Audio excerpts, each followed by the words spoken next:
दोस्तों पुराने चैनल को हैक कर लिया गया है। बहुत कोशिश के बावजूद रिकवर नहीं हो सका। मेरी आप सब भाइयों से दरख्वास्त है कि मेरे चैनल को सब्सक्राइब करके मेरी मदद कीजिए। आपके ताउन का बहुत बहुत शुक्रिया। आज भी हर रात को जब तक वो शहद ना पिए उन्हें सुकून से नींद ही नहीं आती। वैसे यार ये भी हमारे पाकिस्तानी पॉलिटिशियन का कमाल है वैसे कि इन्होंने एक ऐसा शहद दरियाफ्त कर लिया जिसके पीने के बाद आप टुन हो जाते हैं। हम लोगों को इस बात का यकीन दिला देंगे कि चाय ना पीने की वजह से पाकिस्तानियों का ज़हनी तवाज़ुन खराब हो चुका था और अब वो ज़ोंबी से भी ज्यादा खतरनाक हो चुके थे। अपने पड़ोसी के वाईफाई का चोरी इस्तेमाल करने के लिए वो अपने जो घर की छत है उसकी दीवार पर लटका हुआ है और अब इतनी मेहनत से ये चोरी का वाईफाई हासिल करने के बाद भी वो फेसबुक पर यह साबित करने में मसरूफ है कि जो पाकिस्तान ग्रे लिस्ट से बाहर आया है ये इसके लीडर के मैक्रोन के साथ जाती तलकात की वजह से हुआ है।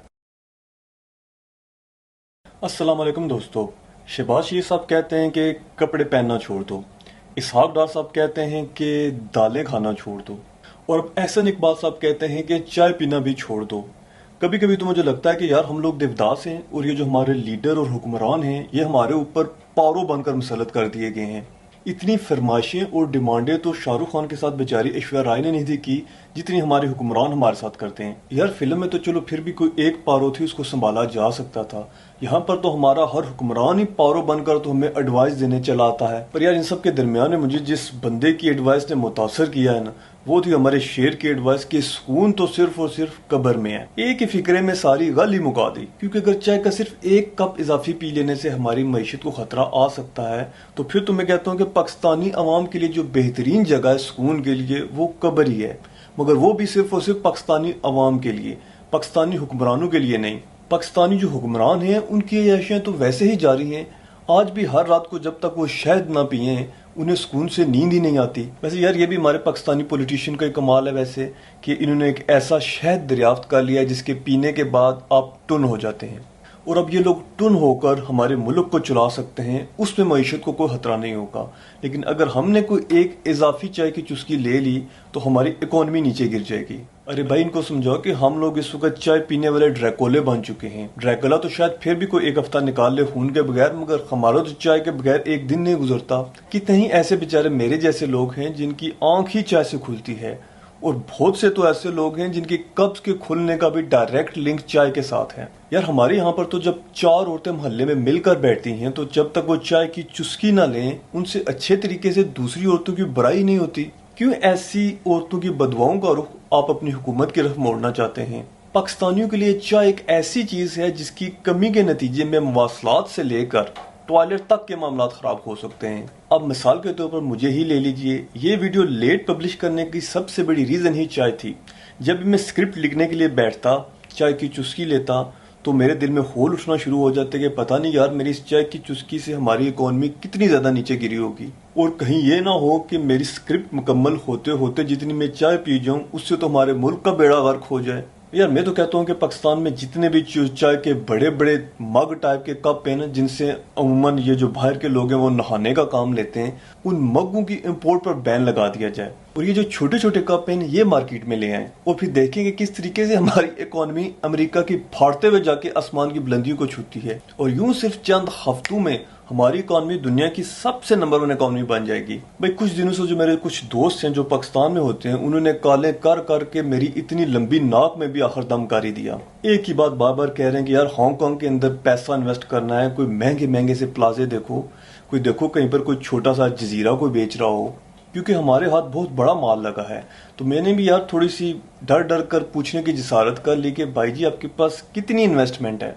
तो पता चला कि शहबाज शरीफ साहब की जो 2000 वाली स्कीम थी उससे वो मुस्तफीद हुए हैं। तो ऐसे जितने भी मेरे भाई और बहनें हैं जिन्हें ये इतना बड़ा कानून का खजाना हाथ आया है, मेरे पास उनके लिए कुछ मुफीद मशवरे हैं। सबसे पहला मशवरा, सबसे पहले तो किसी अच्छी सिक्योरिटी गार्ड की कंपनी से कोई 3-4 मस्टंडे किस्म के बॉडीगार्ड अपने साथ रखें, क्योंकि जितना पैसा तुम लोगों के पास वक्त आ चुका है ना, मुझे डर है कि कहीं पर अमेरिका वाले कोई ना कोई उल्टा सीधा इल्जाम लगा कर ना तुम लोग पर हमला ना कर दें। बल्कि मुझे तो पूरा यकीन है कि हुआ ही ऐसे होगा। अमेरिका ने कहा होगा अपने गुलामों को कि तुम लोग ऐसा करो, चाय पर पाबंदी लगा दो, और दूसरे नंबर पर तुम लोगों के पास जितना भी पैसा है ना वो सब 2-2 हजार की शक्ल में अपनी आवाम को बांट दो। और अब जब तुम्हारी आवाम चाय की पाबंदी के खिलाफ बाहर निकलेगी तो हम इन पर टेररिस्ट का इल्जाम डाल देंगे और फिर इन पर हमला करके इनके सारे 2-2 हजार रुपए छीन कर ہم اپنی اکانومی کو مزید بوسٹ کریں گے۔ اور یار ویسے بھی جو ورلڈ میڈیا ہے اس پر ابھی تک ہمارا ہی کنٹرول ہے۔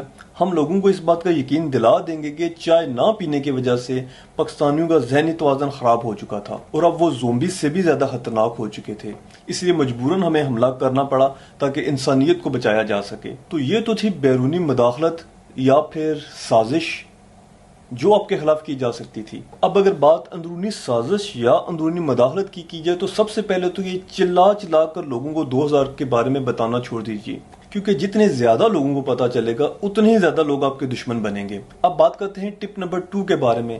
اپنے پیسے کو کبھی بھی بھول کر بینک میں مت رکھیے گا، کیونکہ جس کے بینک سے پیسے باہر نکل رہے ہیں وہ بیچارہ ہارٹ اٹیک سے مر رہا ہے۔ تو میرا مشورہ تو یہ ہے کہ سب سے پہلے تو ایک اتنا بڑا ٹرنک لیں، اور ٹرنک اتنا بڑا ہونا چاہیے کہ اس میں جو 2000 ہیں وہ اندر پورے آ سکیں۔ پھر اپنے گھر کی کسی اندھیری سی کوٹری میں ایک بہت ہی گہرا سا کھڈا کھودیں اور وہ ٹرنک اس کھڈے میں ڈال دیں، اور پھر صبر کریں اور حالات اچھے ہونے کا انتظار کریں۔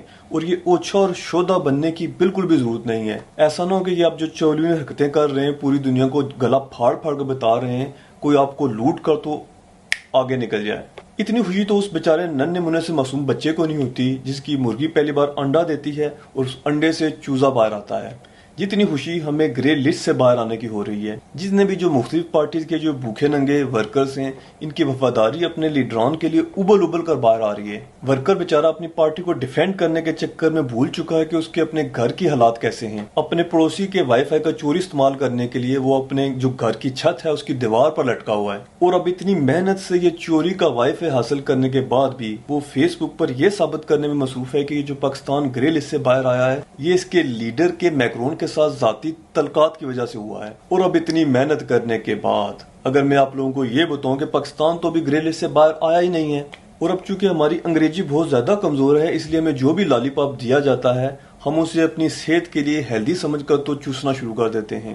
کچھ ایسی ہی مثال اس گرے لسٹ والی چکر کی بھی ہے۔ یہاں پر آپ بڑے اکشروں میں لکھا ہوا دیکھ سکتے ہیں کہ انہوں نے کہا ہے کہ اگر آن سائٹ وزٹ انہیں پاکستان میں کوئی پرابلم نظر نہیں آتی تو پھر وہ پاکستان کو گرے لسٹ سے باہر نکالنے کے بارے میں سوچیں گے۔ اور اب یہ کیسے ممکن ہے کہ پاکستان میں کوئی پرابلم نہ ہو؟ یہاں پر تو ہر ہفتے کسی نہ کسی چیز کو لے کر کوئی نہ کوئی پروٹیسٹ جاری ہوتا ہے، یعنی کہ یہ صرف ہمارے لیڈران کی طرف سے ایک میٹھی گولی تھی جس کو ہم نے بغیر دیکھے ہی نگل لیا ہے۔ یار ہمارے لیڈروں کی تو پرانی عادت ہے کہ ٹرک کی بتی کے پیچھے لگانے کی۔